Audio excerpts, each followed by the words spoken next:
Përshëndetje shikues të nderuar në edicionin e lajmeve të orës 15 në radio-televizionin e Kosovës.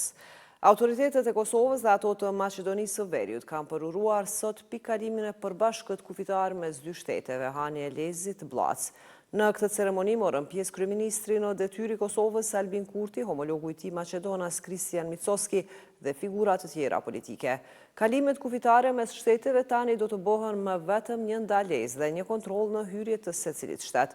Kryeministri Kurti tha se lehtësimi i qarkullimit në kufi do ta forcojë bashkëpunimin në shumë fusha mes Kosovës dhe Maqedonisë së Veriut. Ndërsa kryeministri Micovski deklaroi sot se ardhmja fillon këtu për dy shtetet që synojnë BE-n.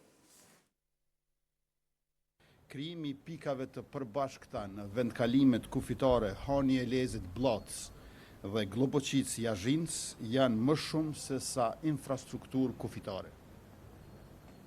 Janë pika të reja bashkëpunimi dhe shërbimi që lidhin edhe më shumë dy shtetet tona dhe forcojnë edhe më tej fqinjësinë tonë të mirë. Ndërkaq të dhënat do të shkëmbehen në kohë reale përmes një sistemi të përbashkët teknologjik. Ky model do të mundësoj sistemimin e policisë kufitare vetëm në hyrje, duke optimizuar resurset dhe rritur kapacitetet për përballjen me fluksin në rritje të qytetarëve. Sot në mënyrë simbolike, por edhe thelbësisht e lëvizim kufirin mes problemeve dhe zgjidhjeve, mes stagnimit dhe lëvizjes, mes byrokracisë dhe efikasitetit. Kalimi kufitar dhe i përbashkët i organizuar sipas parimit One Stop Shop nënkupton një ndalje në vend të dy ndaljeve, një pritje në vend që dy fish të humbim kohë. Kjo iniciativë dhe nismë është vërtetim që kur ekziston vullnet i sinqert politik, vizioni i përbashkët dhe qasje pozitive, nuk ka sfidë që nuk mund të kapërcehet. Presidentja e Kosovës, Vjosa Osmani, ka reaguar pas propozimit të një rezolute të Kongresit Amerikan që i kërkon drejtësi për të mbijetuarit e dhunës seksuale gjatë luftës në Kosovë.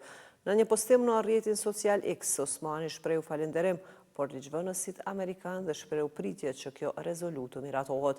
Presidentja kujtoi se miratimi i kësaj rezolute do të ishte një hap i rëndësishëm përpara, sidomos në prag të 14 prillit, ditës kombëtare për të mbijetuarit e dhunës seksuale gjatë luftës në Kosovë. Presidentja Vjosa Osmani, cila po merr pjesë në edicionin e 4 të forumit diplomatik të Antalis, ka takuar ministrin e jashtëm të Kenjas, Musalia Mudavadi. Ky takim vjen pak kohë pasi Kenja njohu pavarësinë e Kosovës. Gjatë këtij takimi u diskutua për fushat e bashkëpunimit në interes të përbashkët, të cilat do t'i konkretizojnë gjatë vizitës zyrtare në Kenja dhe përgjatë rrugës së përbashkët si aleat dhe partner.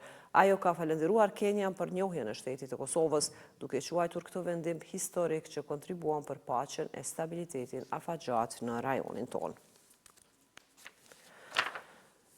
Ndërkohë ministri në detyri mbrojtjes Eyüp Maqedonci është takuar me homologun e tij turk Yaşar Güler në margjinat e forumit të diplomacisë që po bëhet në Antalya. Gjatë këtij takimi u fol për thellimin dhe zgjerimin e bashkëpunimit në fushën e mbrojtjes. Sipas Maqedoncit, blerjet ushtarake, zhvillimi dhe fuqizimi i industrisë së mbrojtjes dhe trajnimet e përbashkëta janë disa nga fushat që kanë hyrë në fazë të re të zhvillimeve. Aleanca mes Republikës së Kosovës dhe Republikës së Turqisë, ndërtuar me mirëbesim, do të ketë rol kyç në ndërtimin dhe ruajtjen e paqes në rajon, ka shkruar ministri i mbrojtjes.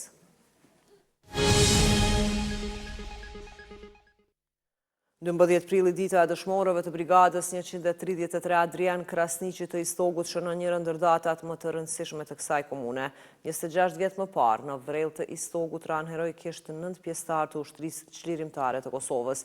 Alini Majna, nënkryetari i komunës së Istogut, kujtoi lavdin e dëshmorëve të rënë, derisa Ali Sefaj në emër të organizatorëve porositi që gjaku i dëshmorëve mos të harrohet asnjëherë.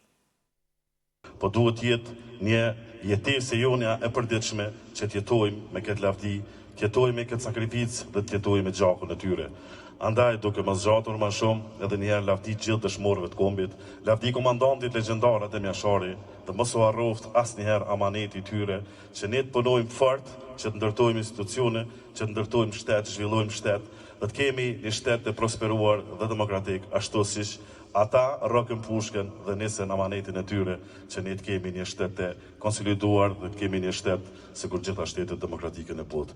Ky zgjarë bëri që ne sot jemi të lirë. Ky zgjarë bëri që ne sot të kemi shtet. Ky zgjarë bëri që ne sot kemi institucione dhe ky zgjarë bëri që ne sot jemi të lirë.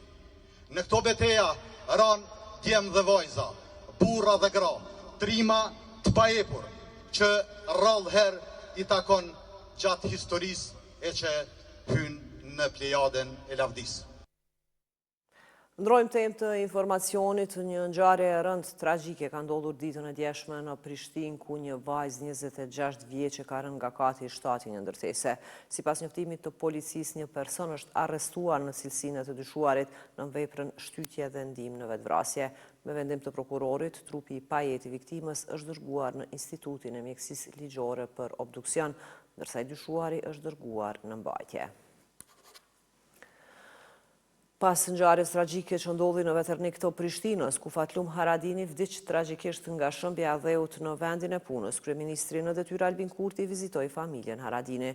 Ai u shpreh ngushëllime të sinqerta familjarëve, miqve dhe kolegëve të tij për humbjen e më të dashurit të tyre.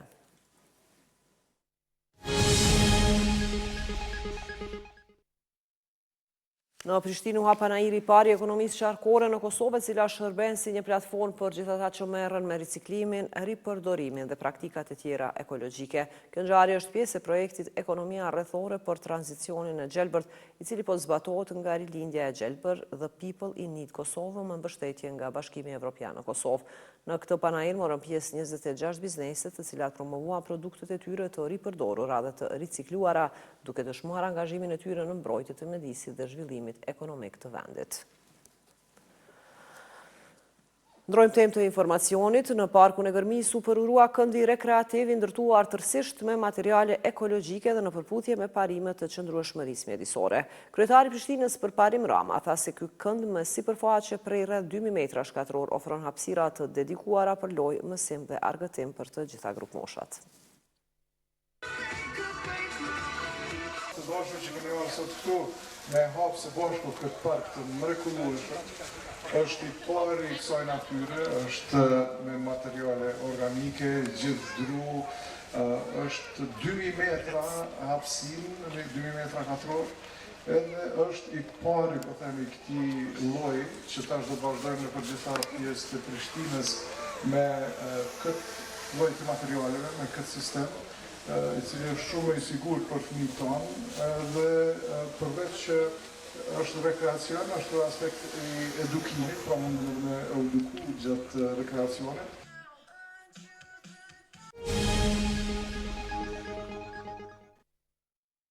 I dërguari i posaçëm i presidentit të SBA-s Donald Trump, Steve Witkoff, zhvilloi bisedime me presidentin rus Vladimir Putin të premten në Shën Petersburg në përpjekje për kërkimin e një marrëveshje paqe për Ukrainën. Presidenti rus Vladimir Putin u shfaq në televizionin shtetëror duke përshëndetur Witkoff në bibliotekën presidenciale të Shën Petersburgut në fillim të negociatave dhe agjencitë shtetërore të lajmeve më vonë thanë se bisedimet zgjatën më shumë se 4 orë. Megjithatë, bisedimet vinë në një kohë kur dialogu SBA-Rusi, që synon arritjen e një anëpushimi përpara një marrëveshje të mundshme paqe për t'i dhënë fund luftës në Ukrainë, duket se ka ngecur për shkak të mosmarrëveshjeve rreth kushteve për një pauzë të plotë të armiqësive.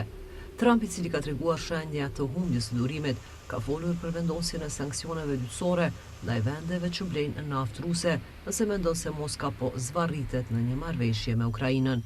Zyrtarët Ukrainës i kanë dërguar në ditët e fundit Washingtonit një listë objektivave që beson se Rusia i ka goditur në kundërshtim me anëpushimin e infrastrukturës energjetike që të dy vendet ranë dakord muajin e kaluar.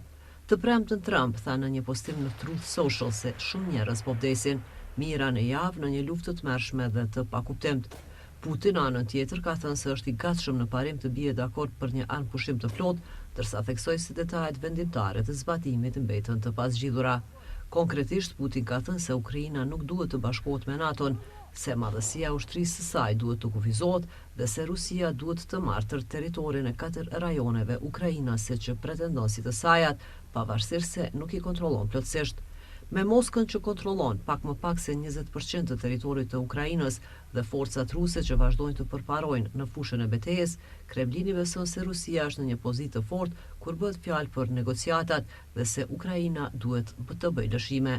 Kievi ka thënë se kushtet e Rusisë do të përbënin një kapitullim për Ukrainën. Ishin këto të gjitha informacionet e përgatitura për këtë edicion të lajmeve, ju falenderojmë për vëmendjen, miru pafshim.